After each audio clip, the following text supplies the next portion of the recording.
बच्चों, ये हमारी 9th क्लास की साइंस की वर्कशीट है, वर्कशीट नंबर 62। ये 5 जनवरी को आई थी। हम लोगों ने उस दिन डिस्कस किया था गूगल मीट पर, बट कुछ बच्चों की एज यूजुअल मिस हो गई। तो ये वीडियो उनके लिए है स्पेशली जो क्लास अटेंड नहीं कर पाए, और उनके लिए बेटर है जो क्लास अटेंड करी उनके लिए रिविजन है। तो लेट्स स्टार्ट। हम लोग ग्रेविटेशन का चैप्टर कर रहे हैं। लास्ट क्लास में हम लोगों ने कैपिटल जी के बारे में भी पढ़ा था, ठीक है, कि उसकी वैल्यू कितनी होती है और उसको यूनिवर्सल कांस्टेंट कहा जाता, यूनिवर्सल ग्रेविटेशनल कांस्टेंट कहा जाता है, ठीक है। तो अब हम उसी को आगे कंटिन्यू करेंगे कि does the value of capital G and G remains the same throughout the universe. क्या जो ये वैल्यूज़ हैं कैपिटल जी की और स्मॉल जी की, क्या हमेशा कांस्टेंट रहती हैं? कि कैपिटल जी की 6.67 इंटू 10⁻⁻11 नेमोमीटर स्क्वायर पर किलोग्राम स्क्वायर रहती है, या फिर और जी की 9.8 रहती है हमेशा? तो we will find it out. We have learned that the value of universal gravitational constant capital G remains the same throughout the universe.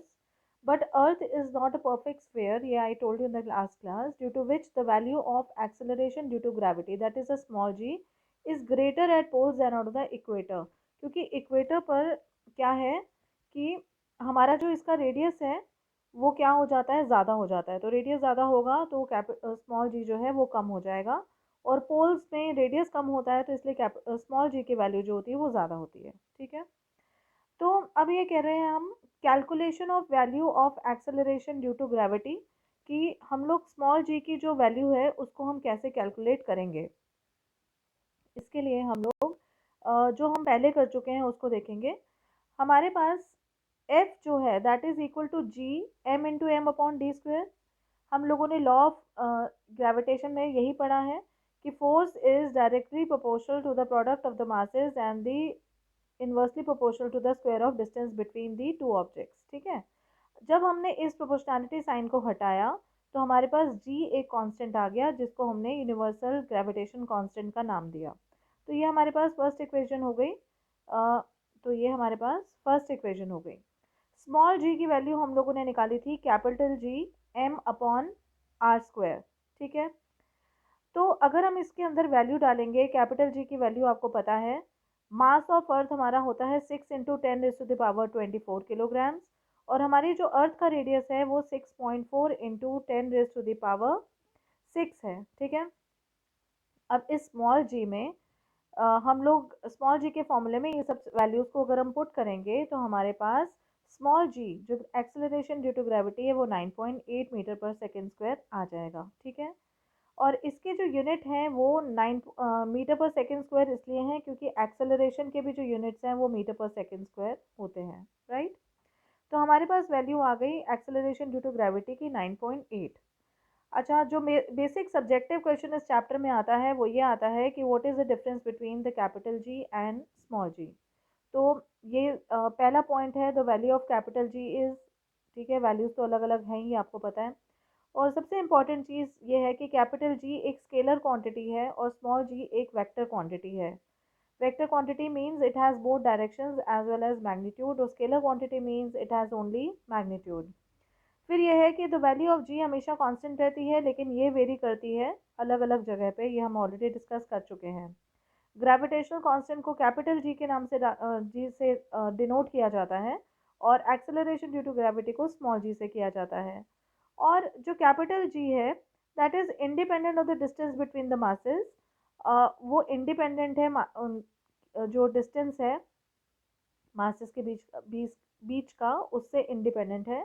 लेकिन जो स्मॉल जी है वो डिपेंड करता है डिस्टेंस कितना है मासेस के बीच में, ठीक है। क्योंकि हमारे स्मॉल जी के फॉर्मूला में देखिए देखिए कि capital G m upon R square है, ठीक है ना। और ये जो है हमारे जी जो जी का है वो इसके इंडिपेंडेंट है, उससे इसको मतलब कोई इसके साथ इसका कोरिलेशन नहीं है, राइट। तो ये हमारी क्लैरिटी हो गई कि कैपिटल जी और स्मॉल जी में क्या डिफरेंस है। अब क्वेश्चन आंसर्स करेंगे कि what does capital G and G represent. तो आई थिंक अब आपके लिए बहुत इजी है कि कैपिटल जी जो है वो ग्रेविटेशनल कांस्टेंट है और स्मॉल जी जो है वो एक्सेलरेशन ड्यू टू ग्रेविटी है। उनके एसआई यूनिट क्या है? तो एसआई यूनिट इसके कैपिटल जी के नैनोमीटर स्क्वायर पर किलोग्राम स्क्वायर है, और जो स्मॉल जी है उनके वही हैं जो कि एक्सेलरेशन के हैं, मीटर पर सेकेंड स्क्वायर। सेकेंड क्वेश्चन है differentiate between capital G and small G, तो ये सेकेंड पूरा बॉक्स ही आ जाएगा इसमें। Question number 3 है, an object is placed near to the earth. If the distance between the object and the earth is increased too much, how will it affect the value of g? एक object है, उसको अर्थ के पास रखा गया है, ठीक है। If the distance between the object and the earth is increase too much, अगर ये डिस्टेंस बहुत ज़्यादा रखा गया है तो ये स्मॉल जी की वैल्यू को कैसे इफेक्ट करेगा। देखिए स्मॉल जी जो है that is inversely proportional to the distance between the objects, ठीक है। तो ऑब्वियसली अगर रेडियस कम होगा तो स्मॉल जी ज़्यादा होगा, और रेडियस ज़्यादा होगा तो स्मॉल जी कम होगा, ठीक है। क्वेश्चन नंबर 4 है, what is the value of acceleration due to gravity on earth. तो हमारी जो अर्थ की वैल्यू है वो 9.8 मीटर पर सेकेंड स्क्वायर है। तो ये थी वर्कशीट नंबर 62, 5 तारीख की, 5 जनवरी की। फिर भी कोई प्रॉब्लम हो, कुछ हो, तो you can discuss with me. And like share and subscribe करना ना भूलेगा। और stay home, stay safe, take care, bye bye.